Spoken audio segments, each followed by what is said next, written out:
The wind howled across the barren fields of the testing grounds, carrying dust that stung the eyes of everyone present. Humans gathered around, their eyes sharp, voices loud. In the center stood a girl, unlike any human they had ever seen, her movements slow, her eyes wide and uncertain.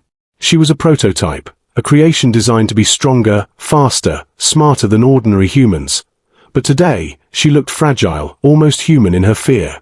The crowd laughed. Some pointed at her clumsy steps, some whispered, "She will never survive," while others shouted insults. Her chest rose and fell quickly as she tried to steady herself, but every word of mockery cut deeper than any physical attack could.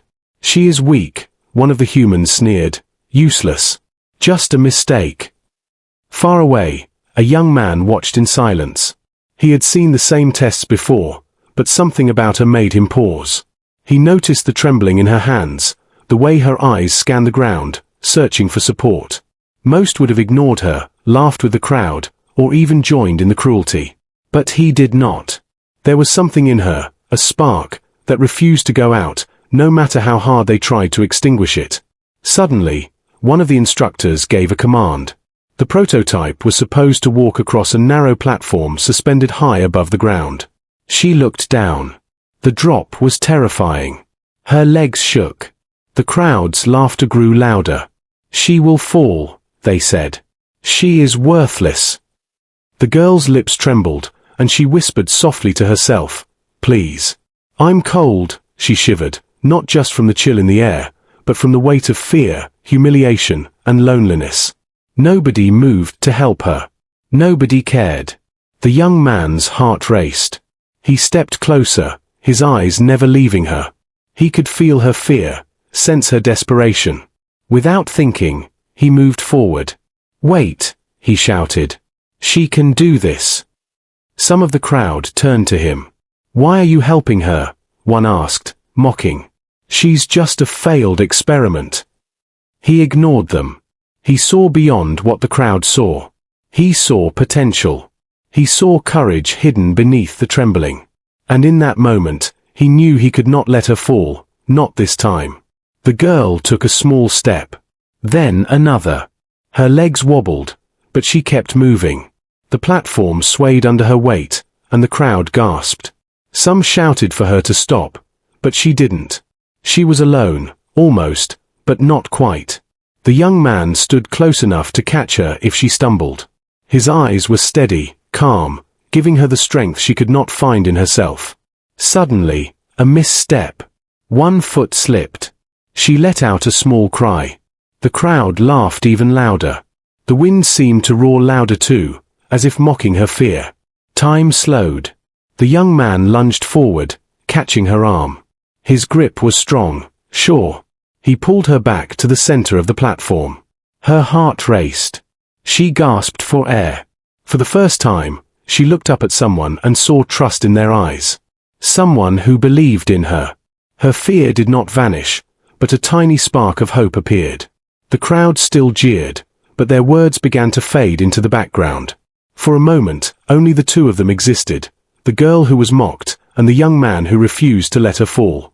The wind continued to howl, carrying the dust of the empty fields, but in that space, something shifted. The girl understood something she had never known. She was not alone.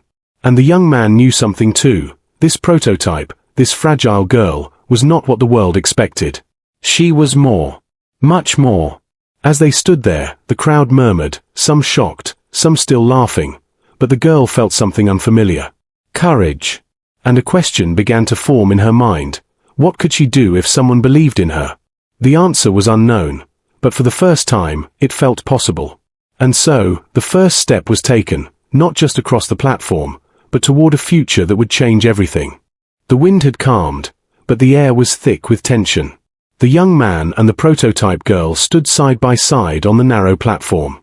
The crowd's laughter had quieted, but their eyes were still watching, waiting for her next mistake. The girl's heart pounded in her chest. Every step forward felt like a mountain, but she remembered his steady gaze, the silent promise in his eyes. "Come on," he said quietly, "you can do this." She nodded, swallowing her fear. Another step. Then another. The platform wobbled beneath her feet, but his hand was there, ready to catch her. It was not just support, it was trust. She had never felt trust like this before. She had been created to be strong, but never loved, never believed in. Until now. Suddenly, a loud snap echoed through the air. The platform shuddered violently. The girl froze. Her eyes widened. A section of the platform had begun to break. Dust fell around them, and the crowd gasped. Some screamed. Others laughed, but their laughter was nervous now. They had seen too many fail, and now they were afraid. The girl's legs shook. She looked down. The drop was higher than she had thought, a fall that could end her life. Panic rose inside her, and she whispered, I can't, please. The young man didn't hesitate. Without thinking, he lunged forward, grabbing her hand. His grip was firm and steady, pulling her away from the broken section. She stumbled, but he held on. I've got you, he said, voice calm, strong. You will not fall. Time slowed for her. She could feel the warmth of his hand, the certainty in his strength. For a moment, the world faded. The crowd's jeers, the broken platform, even the fear, it all vanished. Only his hand, and his trust, mattered. The girl took a deep breath. She could feel her strength returning, but not completely. She still needed him, but she also felt something new, courage. Thank you, she whispered. Her voice was soft but clear. It was the first time she had ever thanked someone not for saving her life mechanically, but for believing in her. The platform creaked again. A larger section had begun to fall. Rocks and metal clattered as it tilted dangerously. The crowd began shouting in panic. She's finished, someone yelled. But the young man didn't move. His eyes never left hers. He reached out and pulled her to the center of the remaining safe area. Her feet found solid ground again. She looked up at him, and for the first time, she felt capable. But danger was not over. From the shadows, other humans approached, some laughing, some curious, others hostile. They were coming to test her again, to push her, to prove she was weak. The girl's heart raced, but this time, she did not feel helpless. She could sense his presence behind her, ready to act, ready to defend her. A sudden shout. One of the hostile humans lunged toward her. The girl froze. The platform trembled. Without thinking, the young man jumped in front of her, deflecting the attack. He fought quickly, efficiently, but she could see the danger was real. Her heart pounded. She wanted to help, but her fear held her still. Then something changed. She realized she could not just be saved. She had to act. She grabbed a small metal rod lying nearby and swung it instinctively. The attacker stumbled back, surprised. Her hands were shaking, but the act was enough to stop him for a moment. She looked at the young man. He nodded. A silent message, "You are stronger than you think." The rest of the attackers paused, confused. The girl's heart swelled. She had never felt power before, not real power. The young man smiled faintly. "See," he said, "you can do it. You are not helpless." For the first time, she felt it, hope, courage, a small spark of strength that had been hidden beneath fear and ridicule. And she knew, from this moment, she would not just survive. She would fight. She would stand. And perhaps, one day, she would never need saving again. The crowd watched in silence. The laughter was gone, replaced by whispers. Something had changed. Something dangerous had awakened, not just in her, but in the bond between them, a bond that neither ridicule nor fear could break. And as the wind blew across the broken platform, carrying dust and whispers, one thing was certain: the rescue was only the beginning. The testing grounds were quiet now. The crowd had moved away, still whispering about what they had seen. The broken platform stood behind them like a warning.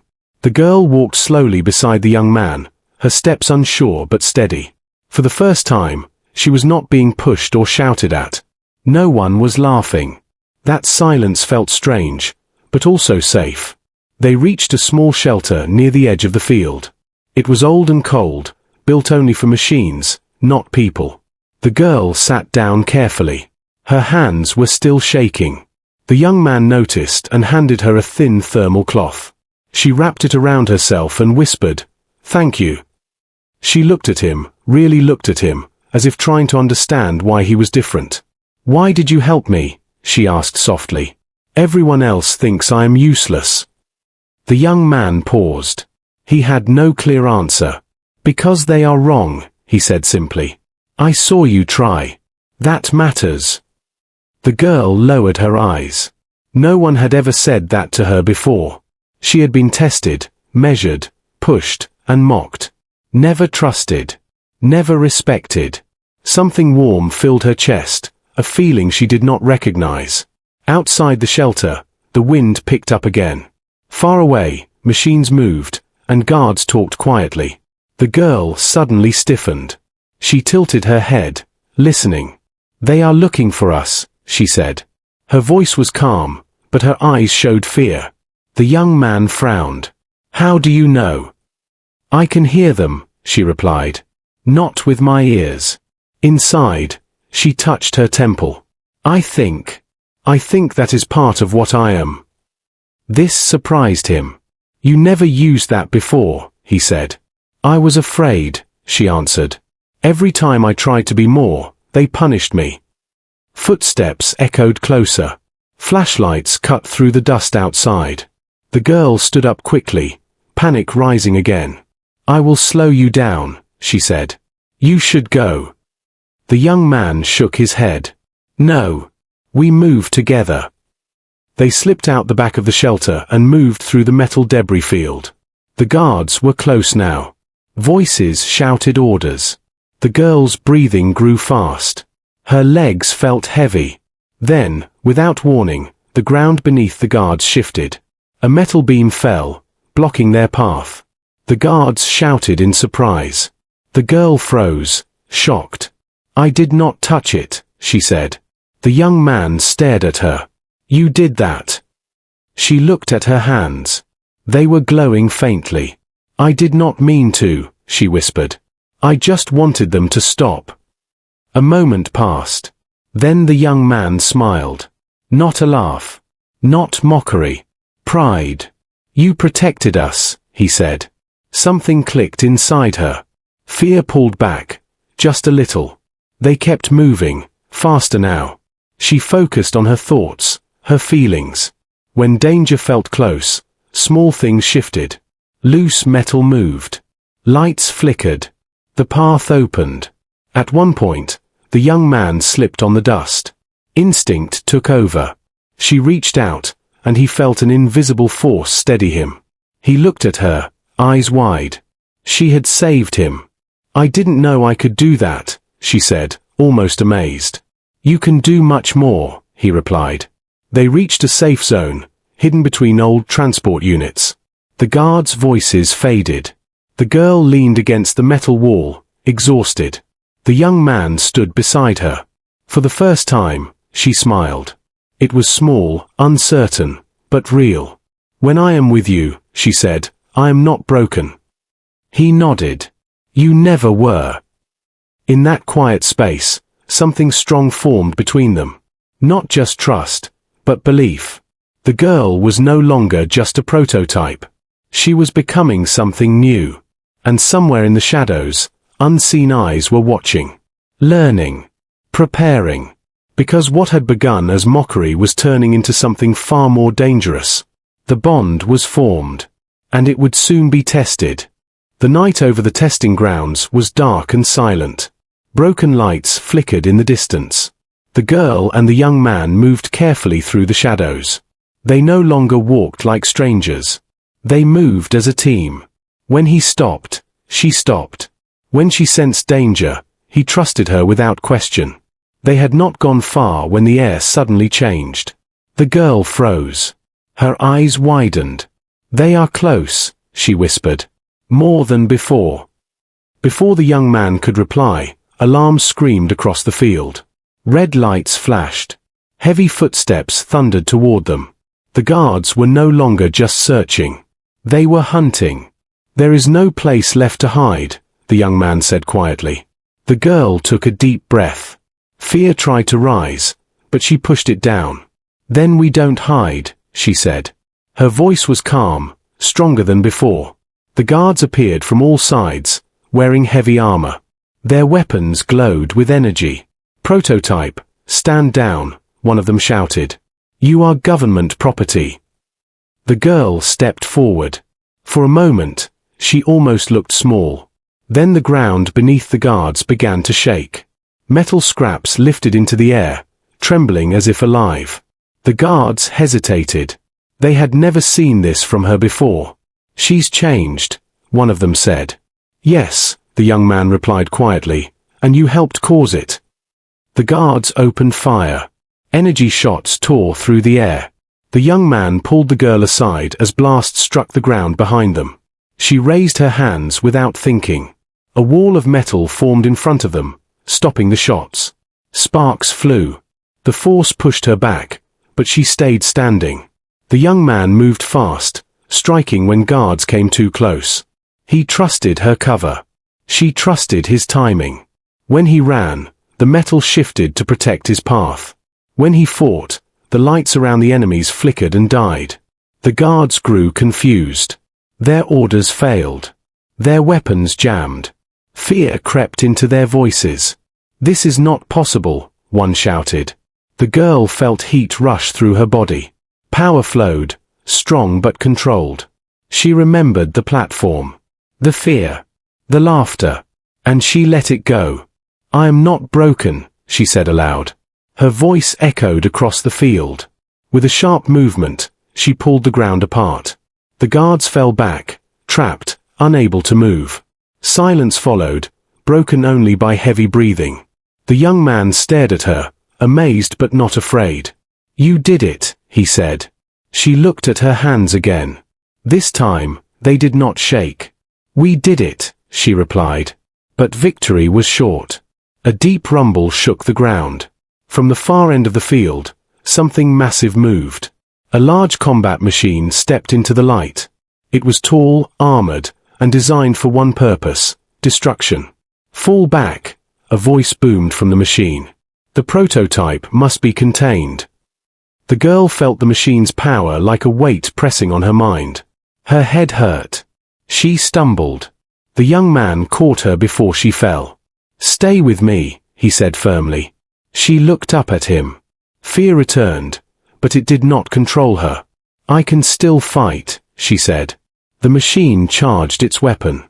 The ground shook again. There was no escape. The young man tightened his grip.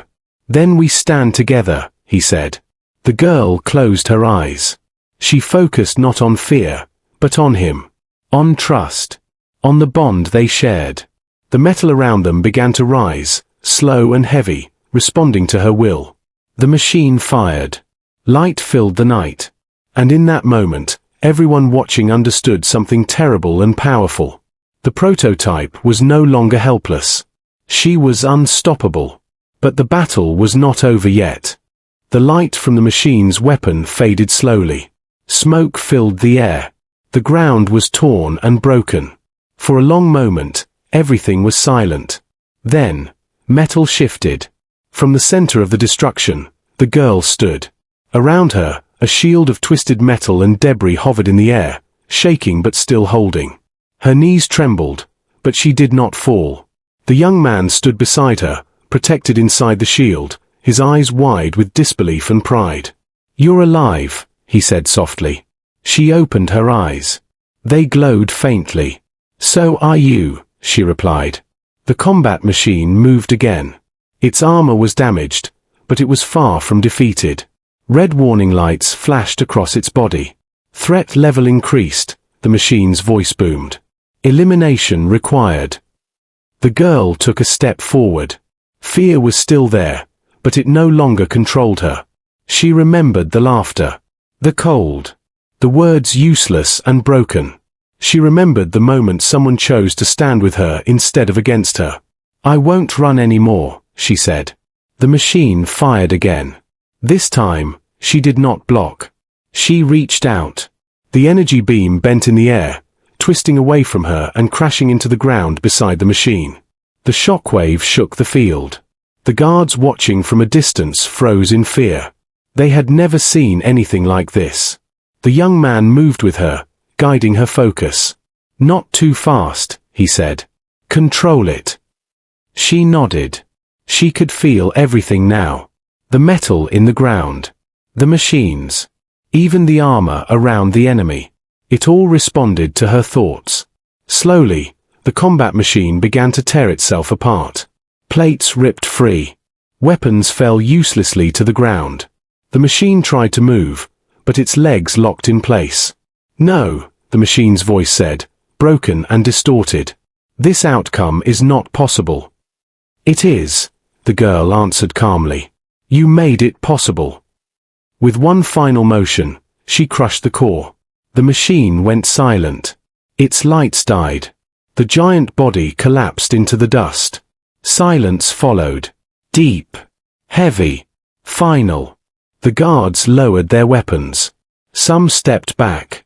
Others dropped to their knees. Fear filled their faces, not of destruction, but of understanding. They had created something they could no longer control. The girl swayed. The power faded, leaving exhaustion behind. The young man caught her before she fell. "Easy," he said. "It's over." She leaned against him, breathing slowly. "Is it?" she asked. He looked around at the silent field, the broken machines, the stunned guards. "For tonight," he said. As dawn approached, the sky began to change. Light touched the ruined testing grounds. For the first time, the place did not feel like a prison. The girl stood tall again. Guards moved aside as she walked. No one laughed. No one spoke. They watched her with respect and fear. She turned to the young man. "They will come again," she said. "Yes," he replied. "But next time, they will remember this." She looked at her hands. They were steady.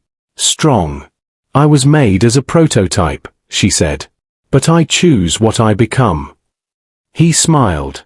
"That's what makes you human." Together, they walked away from the testing grounds. Not as a weapon and a handler.